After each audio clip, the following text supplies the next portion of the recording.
When I was younger, I worked at Cuts Forest Marketplace and did that for a few years. And there was one day that I was in the front of the store, looked out the windows, and I saw Frank Cutsforth walk out. He walked across the parking lot. He went all the way to the far end of the parking lot, turned around, was looking at the building, and slowly walked back into the store. And, along the way, he picked up a little bit of litter. He put away a cart.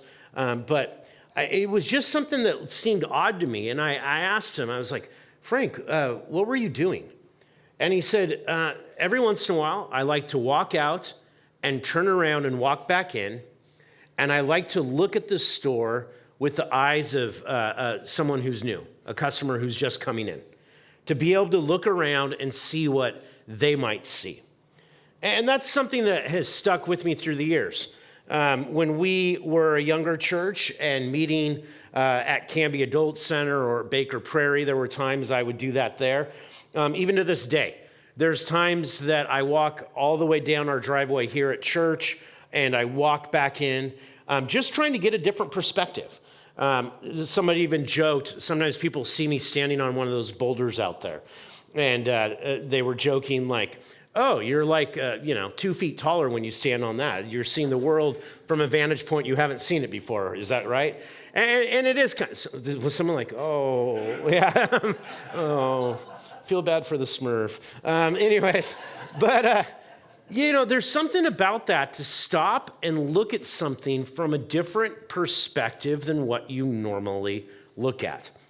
Now, tonight, we're going to look at 3 chapters of the Bible, and we're going to move quickly through them. It's not going to be 3 sermons. It's going to be 1 sermon. And this might be a little bit different for you because you're used to preachers taking either very small sections of the Bible, maybe a medium section, every once in a while a whole chapter, if it's a small chapter, or even maybe some of you being at churches where everything's topical, so it's just a few verses sprinkled around. Tonight, we're taking a chunk of Scripture. And it is a section that goes together. That's one of the reasons I'm doing this. With the flow of how we are going through our services too. This is our last Wednesday night for the spring, and we'll be taking a break and coming back in the fall.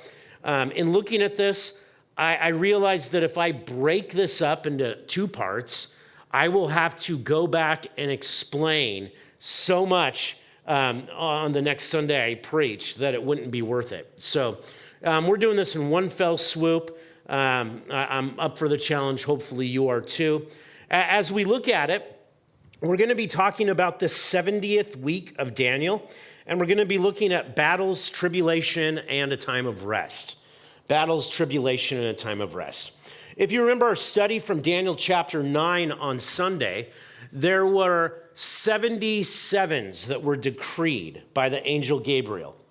And what that meant was there were 77-year periods of time that were decreed for the city of Jerusalem and the Jewish people.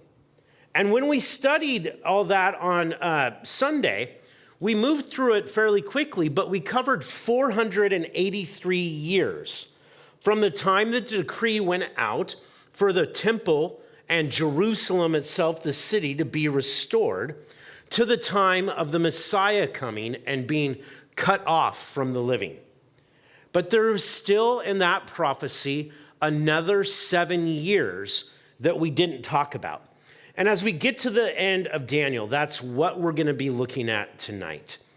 As we start this, we'll start with Daniel chapter 10, starting at verse 1. It says this, in the 3rd year of Cyrus, king of Persia, a word was revealed to Daniel, who was named Belteshazzar.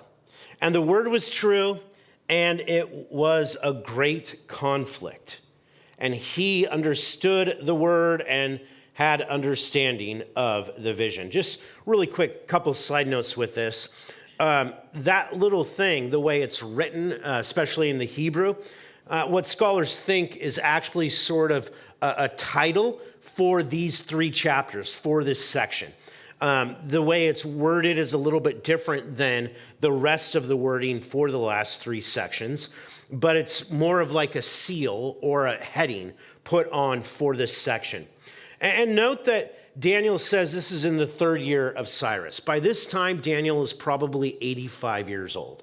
When we started the book of Daniel, he was probably 15 years old. This is now years later, and it's assumed that Daniel, by this time, actually got to see the first group of Jewish people leave Babylon to head back to Jerusalem. So pretty incredible that he was able to see that right there. Verse 2, in those days, I, Daniel, was mourning for 3 weeks. I ate no delicacies, no meat or wine entered my mouth, nor did I anoint myself at all for the full 3 weeks. On the 24th day of the 1st month, as I was standing on the bank of the great river, that is the Tigris, I lifted up my eyes and looked, and behold. Look at the person next to you and say, behold. Behold. Say it like you mean it. Behold. Behold. All right. A man clothed in linen with a belt of fine gold from Uphaz around his waist. His body was like beryl, his face like the appearance of lightning, his eyes like flaming torches, his arms and legs like the gleam of burnished bronze, and the sound of his word like the sound of a multitude. And I, Daniel, alone saw the vision. For the men who were with me did not see the vision, but a great trembling fell upon them, and they fled to hide themselves. So I was left alone and saw this great vision, and no strength was left in me. My radiant appearance was fearfully changed, and I retained no strength. Then I heard the sound of his words. And as I heard the sound of his words, I fell on my face in deep sleep with my face to the ground. And behold, let's do it. Look at the person next to you. Say it. All right. A hand touched me and set me trembling on my hands and knees. And he said to me, O Daniel, man greatly loved, understand the words that I speak to you and stand upright, for now I have been sent to you. And when he had spoken this word to me, I stood up trembling. Then he said to me, fear not, Daniel, for from the first day that you set your heart to understand and humbled yourself before your God, your words have been heard, and I have come because of your words. The prince of the kingdom of Persia withstood me 21 days, but Michael, one of the chief princes, came to help me. For I was left there with the kings of Persia. And I came to make you understand what is to happen to your people in the latter days. For the vision is for days yet to come.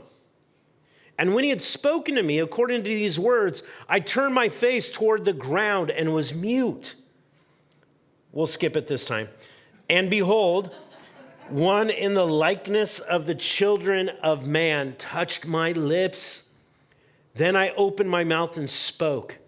I said to him who stood before me, O my Lord, my reason of the vision pains have come upon me, and I retain no strength.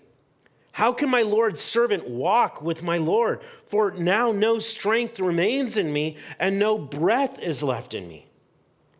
Again, one having the appearance of a man touched me and strengthened me, and he said, O man greatly loved, fear not.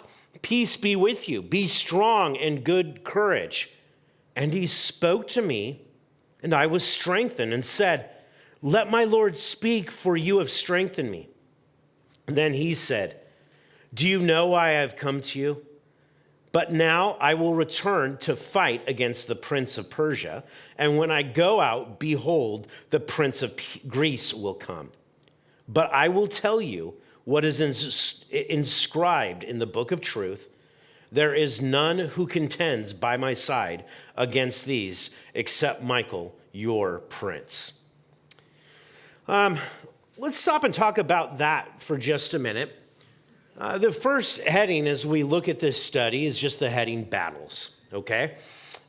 This is incredibly mysterious, awe-inspiring when you look at it.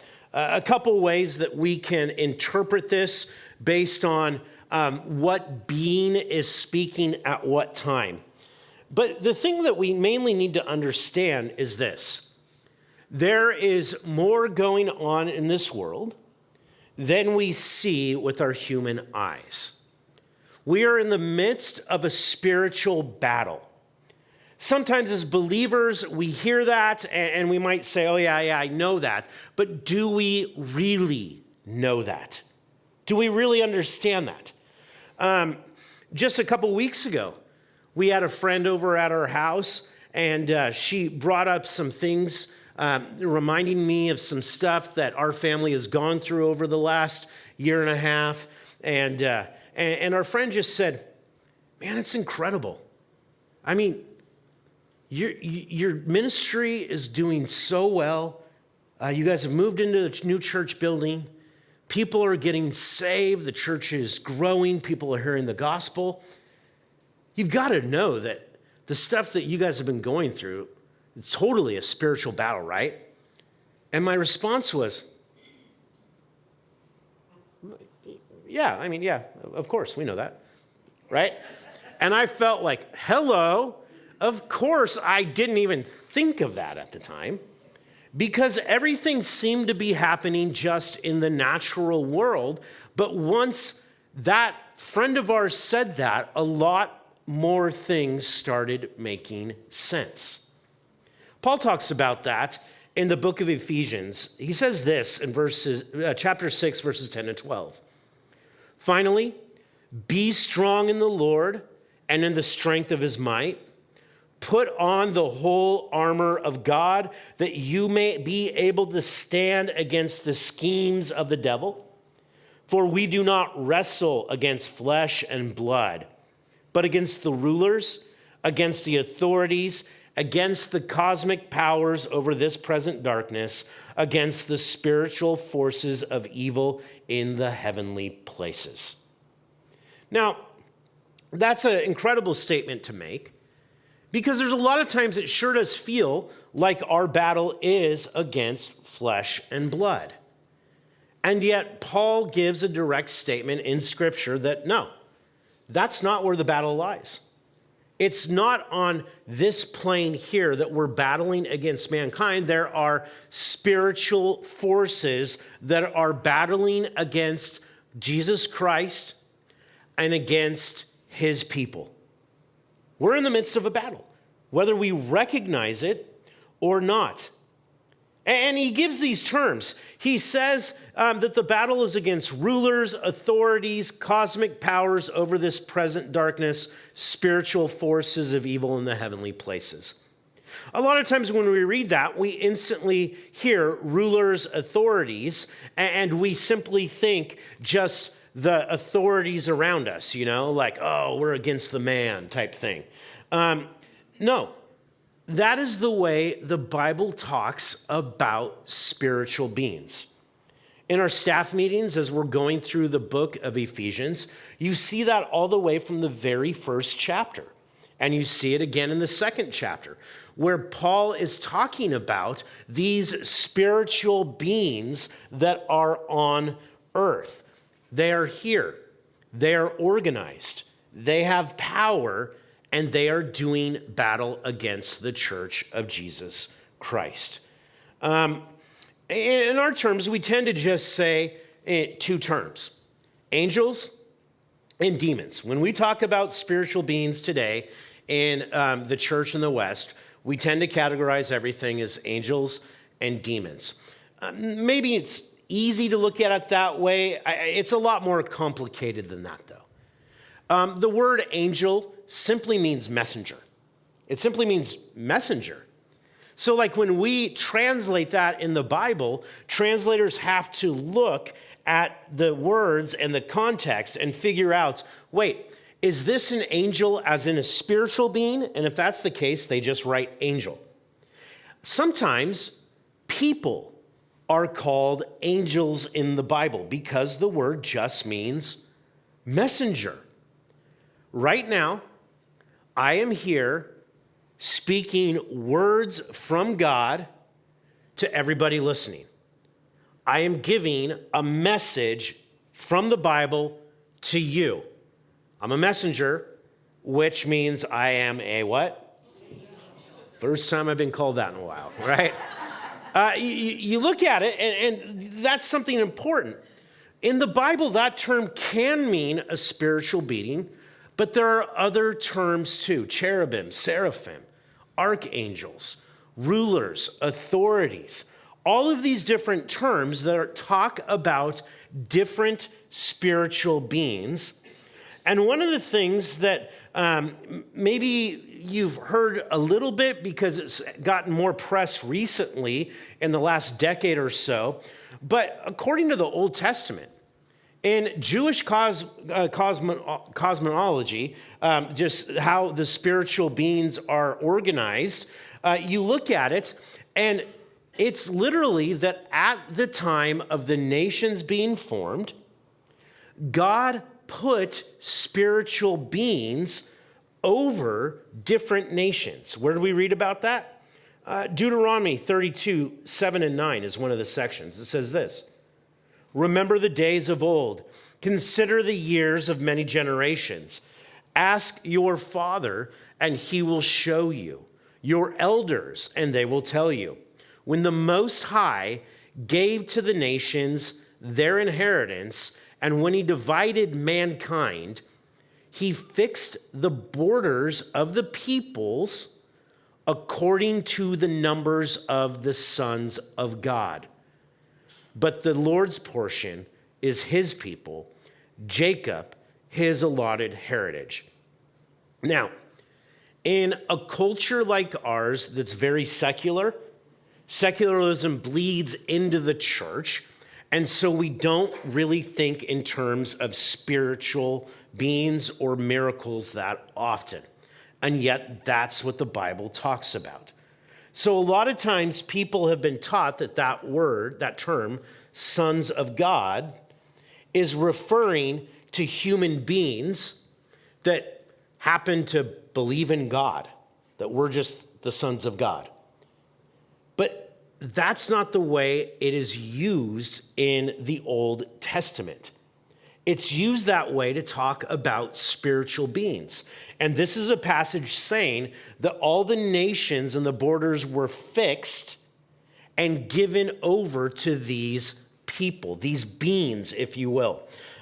Psalm 82, verses 1 to 8. I'm not going to read it, but it talks about that. Talks about the divine council, it's called there, that is called into session, and God is over that divine council, and he brings judgment against these beings, these spiritual beings, because they have abused their role in helping mankind.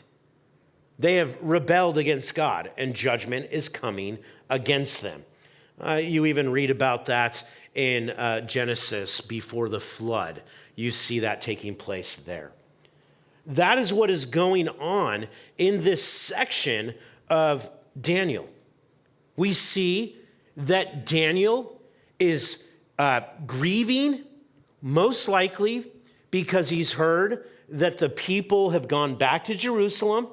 And you find in the book of Ezra that they go to build the temple, but they only get as far as laying the foundation stones, but then they stop there.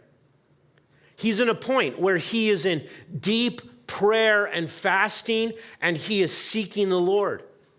What we saw in the previous chapter is a time where he was in prayer, and Gabriel came to him. And do you remember when Gabriel came to him? As soon as Daniel's prayer started and left his mouth. But here, there is a delay that takes place. Why? Spiritual beings are doing battle. A messenger from the Lord, it's most likely Gabriel, is sent to Daniel, but he is stopped by the prince of Persia, and then it's talked about that there's a prince of Greece there too. And he cannot get through to give Daniel this message until Michael comes. Who is Michael? He is the archangel that is given to the Jewish people, all right? That's why he says to Daniel, your prince. This is the archangel, Michael, who oversees the Jewish people. And this message is given to Daniel, and the messenger is saying, like, I'm going to give you a message, but then I've got to turn around and get back out of here. Because Michael is battling the prince of Persia and the prince of Greece right now, and I need to go help him. Anyone else's mind being blown by this? This is the spiritual type of battle that is going on all around us. All around us. Now, we look at this, and it's a little bit difficult because of the way things are worded in the Hebrew. Who is speaking at what time? Notice that there's a description of a spiritual being, right?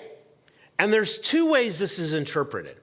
One is that this spiritual being who is like glowing and really shiny and dressed immaculately, incredible. Parts of him can only be described in terms of comparing it to jewels.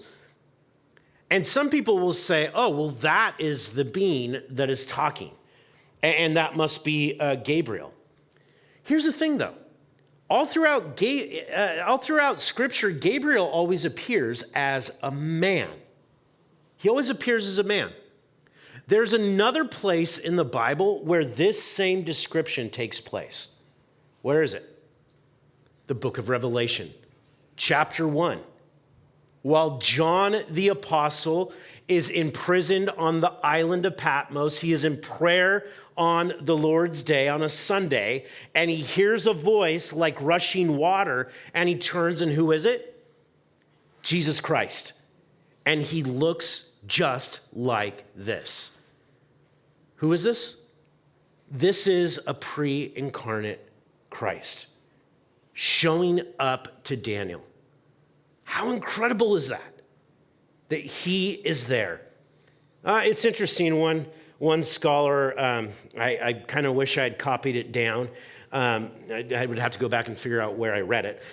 But he took this and talked about how Jesus shows up throughout the Old Testament, pre-incarnate Christ, a Christophany we call it, in just the right way at just the right time, and in a way that is meaningful to the people he speaks to. So, to Abraham, who was a sojourner, Christ shows up, the angel of the Lord, as a traveler. To Moses, who is going to be going and confronting Pharaoh, how does he show up? A flame in a bush that doesn't consume the bush. You think about it to Jacob, the swindler who's always wrestling with everyone around him. How does he show up? As a wrestler. And to Daniel and to John, how does he show up? As a priestly king. Absolutely incredible. There is a battle that is taking place all around us in the heavenly realm. Let's get to the next section, looking at Daniel chapter 11, first verses 1 to 35. This is what we read. As for me, in the first year of Darius the Mede, I stood up to confirm and strengthen him, and now I will show you the truth. This is Gabriel speaking. Behold, 3 more kings shall arise in Persia, and a 4th shall be far richer than all of them. And when he has become strong through his riches, he shall stir up all against the kingdom of Greece. Then a mighty king shall arise, who shall rule with great dominion and do as he wills. And as soon as he is arisen, the kingdom shall be broken and divided toward the four winds of heaven, but not to his posterity, nor according to the authority with which he ruled, for his kingdom shall be plucked up and go to others besides these. Really quick, what is that talking about? To Daniel, this is a prophecy of the future. To us, this part is prophecy that has already been fulfilled. After Cyrus the king, there would be three more kings in Persia. The final one would be Artaxerxes. We find him in another book of the Bible where he goes by the title Ahasuerus, which is which book? Esther. It's the same king. It would be Alexander the Great from Greece that would come against him. And again, as we've seen in previous prophecies in Daniel, Alexander the Great would die with no heir, and the kingdom of Greece would then be divided amongst four different generals who would fight over and over, and their families then would fight with the Seleucians and the Ptolemies, these two great families and empires in Greece fighting against each other.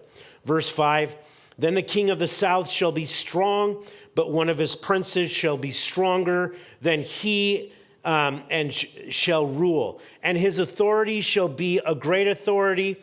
After some years they shall make an alliance, and the daughter of the king of the south shall come to the king of the north to make an agreement. But she shall not retain the strength of her arm, and he and his arm shall not endure, but she shall be given up, and her attendants, he who fathered her, and he who supported her in those times. And from a branch from her roots one shall arise in his place. He shall come against the army and enter the fortress of the king of the north, and he shall deal with them and shall prevail. He shall also carry off to Egypt their gods with their metal images and their precious vessels of silver and gold. And for some years he shall refrain from attacking the king of the north. Then the latter shall come into the realm of the king of the south, but shall return to his own land. His sons shall wage war and assemble a multitude of great forces, which shall keep coming and overflow and pass through, and again shall carry the war as far as his fortress. Then the king of the south, moved with rage, shall come out and fight against the king of the north, and he shall raise a great multitude, but it shall be given into his hand. And when the multitude is taken away, his heart shall be exalted, and he shall cast down tens of thousands, but he shall not prevail. For the king of the north shall again raise a multitude greater than the first, and after some years he shall come on with a great army and abundant supplies. We all in the same place here? Clear? We look at this, and there's a lot going on in this, a lot of detail. Let's just keep moving forward with it. In those times, many shall rise against the king of the south, and the violent among your own people shall lift themselves up in order to fulfill the vision, but they shall fail. Then the king of the north shall come and throw up siege works and take a well-fortified city. And the forces of the south shall not stand, or even his best troops, for there shall be no strength to stand. But he who comes against him shall do as he wills, and none shall stand before him. And he shall stand in the glorious land with destruction in his hands. He shall set his face to come with the strength of his whole kingdom, and he shall bring terms of an agreement and perform them. He shall give him the daughter of women to destroy the kingdom, but it shall not stand or be to his advantage. Afterward, he shall turn his face to the coastlands and shall capture many of them. But a commander shall put an end to his insolence. Indeed, he shall turn his insolence back upon him. Then he shall turn his face back towards the fortresses of his own land, but he shall stumble and fall and shall not be found. Then shall arise in his place one who shall send an exactor of tribute for the glory of the kingdom. But within a few days he shall be broken, neither in anger nor in battle. In his place shall arise a contemptible person to whom royal majesty has not been given. He shall come in without warning and obtain the kingdom by flatteries. Armies shall be utterly swept away before him and broken, even the prince of the covenant. And from the time that an alliance is made with him, he shall act deceitfully, and he shall become strong with a small people. But without warning, he shall come into the richest part of the province, and he shall do what neither his fathers nor his fathers' fathers have done, scattering among them plunder, spoil, and goods. He shall devise plans against strongholds, but only for a time. And he shall stir up his power and his heart against the king of the south with a great army. And the king of the south shall wage war with an exceedingly great and mighty army, but he shall not stand, for plots shall be devised against him. Even those who eat his food shall break him. His armies shall be swept away, and many shall fall down slain. And as for the two kings, their hearts shall be bent on doing evil. They shall speak lies, and at the same table, but to no avail, for the end is yet to be at the time appointed. And he shall return to his land with great wealth, but his heart shall be set against the holy covenant, and he shall work his will and return to his own land. At that time appointed, he shall return and come into the south, but it shall not be this time as it was before. For ships of Kittim shall come against him, and he shall be afraid and withdraw and shall turn back and be enraged and take action against the holy covenant. He shall turn back and pay attention to those who forsake the holy covenant. Forces from him shall appear and profane the temple and fortress, and shall take the regular burnt offering, and they shall set up the abomination that makes desolate. He shall seduce with flattery those who violate the covenant, but the people who know their God shall stand firm and take action. And the wise among the people shall make many understand, though for some days they shall stumble by the sword and flame, by captivity and plunder. When they stumble, they shall receive little help, and many shall join themselves to them with flattery, and some of the wise shall stumble, so that they may be refined, purified, and made white, until the time of the end, for it still awaits the appointed time. Let's take a break. Yeah. Anyone else feel like they're hyperventilating? Wow. Now, we're reading this, and as we read it, it's words given to Daniel, and you're probably feeling like, huh? That's exactly how he would have felt. Like, what are you saying? And Daniel's having to write all this down. And for Daniel, because it's in his future, it's not making sense to him.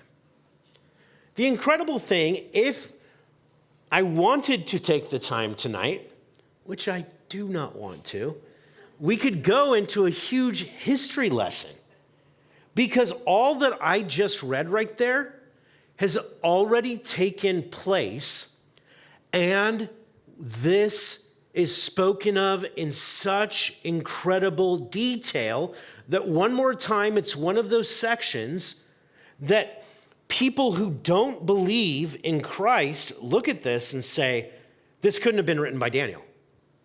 These prophecies are way too detailed. It gets to the point where it's talking about the Ptolemies and the Seleucian empires in Greece fighting against each other, north against south, with little Jerusalem stuck right in the middle between them. Back and forth, over a few generations. It gets to the point where, as we've talked about it in the past, Antiochus shows up, Antiochus, some call him, who gives himself the title Epiphanes, where he's trying to say, I am divine. And he makes war.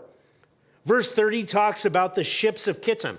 where Antiochus Epiphanes tries to move out into the sea. He tries to take over coastal regions, but the ships of Kittim stop him and won't let him do it. Who is that? That's another name for Rome. It is the infant Roman Empire stopping him, right? And we know this from history. And then it gets into all these things that are talked about, how he is so angry at Rome that he turns all of his rage against Jerusalem and against the Jewish people, and he defiles the temple of God, the abomination that causes desolation, in great detail. Multiple historical accounts about all of this. With the last part of that, specifically, if you read the book of Maccabees, it's talked about in there in precise detail. Once again, God has complete foreknowledge. Complete foreknowledge. He knows exactly what is going to happen in the future of the world, with the future of this nation, because he is the one who raises up kings and tears them down, and he knows exactly what will happen in your future. Now, again, I don't want to go into all of the historical accounts. A lot of times when Daniel is taught, you get to this part, and you literally just get into huge history lessons. If you want to go back and study that, I can point you to some different pastors who really go into a lot of the history of this, and you can look it up, and it is amazing. I'm going to move forward, though, from verse 36 on, because there's a shift that takes place. The rest of this chapter is not history. It's prophetic words that are in our future. And this is where we get into the 70th week of Daniel, a 7-year period that will take place in the future of mankind. And the king shall do as he wills. He shall exalt himself and magnify himself above every god, and shall speak astonishing things against the God of gods. He shall prosper till the indignation is accomplished, for what is decreed shall be done. He shall pay no attention to the gods of his fathers or to the one beloved by women. He shall not pay attention to any other god, for he shall magnify himself above all. He shall honor the God of fortresses instead of these. A God whom his fathers did not know, he shall honor with gold and silver, with precious stones and costly gifts. He shall deal with the strongest fortresses with the help of a foreign god. Those who acknowledge him, he shall load with honor. He shall make them rulers over many, and shall divide the land for a price. At the time of the end, the king of the south shall attack him, but the king of the north shall rush upon him like a whirlwind, with chariots and horsemen, and with many ships. And he shall come into countries, and shall overflow and pass through. He shall come into the glorious land, and tens of thousands shall fall, but these shall be delivered out of his hand. Edom and Moab and the main part of the Ammonites. He shall stretch out his hand against the countries, and the land of Egypt shall not escape. And he shall become ruler of the treasures of gold and of silver, and all the precious things of Egypt, and the Libyans and the Cushites shall follow in his train. But news from the east and the north shall alarm him, and he shall go out with great fury to destroy and devote many to destruction. And he shall pitch his palatial tents, between the sea and the glorious holy mountain, yet he shall come to his end with none to help him. We look at this, and this is still just as confusing as the section we read before. And I want to say this about this. I've preached through the book of Revelation before, And I was really open with our church when I did that to say, here are things that we know for sure about this chapter. Here are things that I think we can know. And over here, I have no idea what that means. All right? The same way Daniel didn't make sense of everything that was prophesied in his future. Hindsight is great. You can look back and a lot of it makes sense. But these are some of the things we do know. That there is a time coming in the future of man where there will be one come on the face of the earth, the Antichrist, who will make a covenant with the Jewish people to rebuild their temple. Now that sounds crazy right now. And people say that's impossible. Why? Because on the Temple Mount sits the Dome of the Rock, and it's very well protected by the Muslim people. But remember this, there was a time when the Bible said there would be a nation of Israel, and there hadn't been a nation of Israel for almost 2,000 years. Even Christian scholars, a lot of them said, it's impossible, it will never happen, and yet God made a way. There will come a time where there will be a trumpet and a rapture.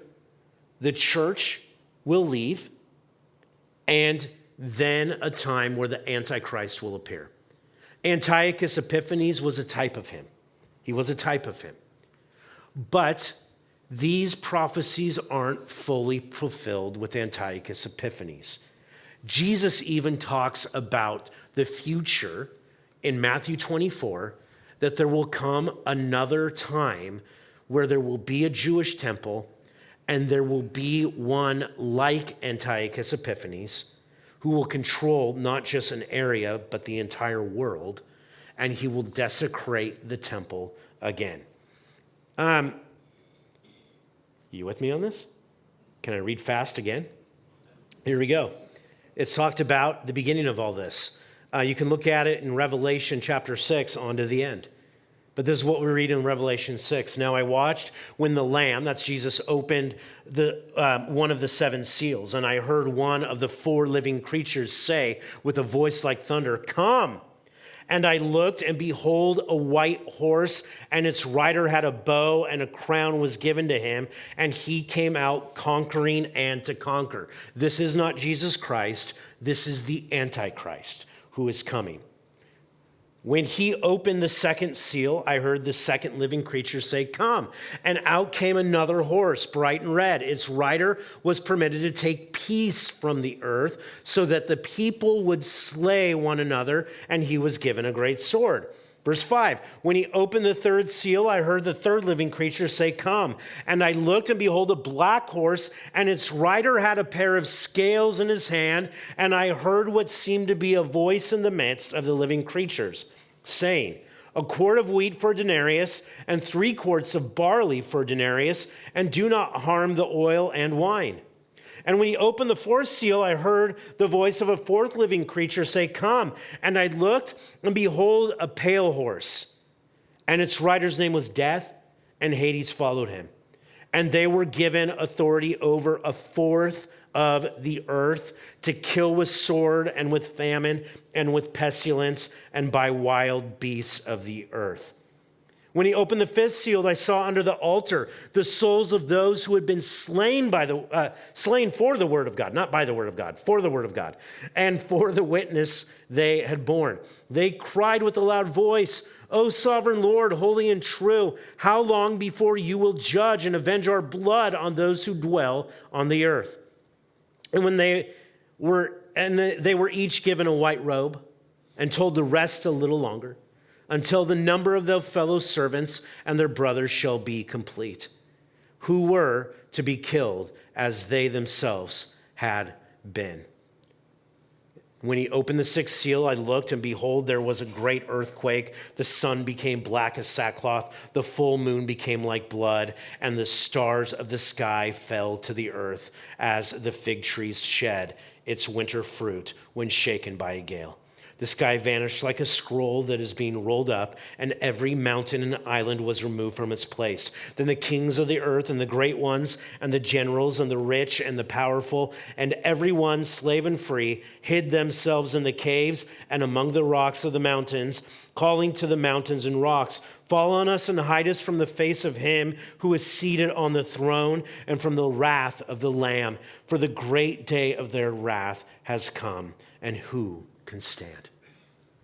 That's describing the beginning of this 7-year period, the Great Tribulation.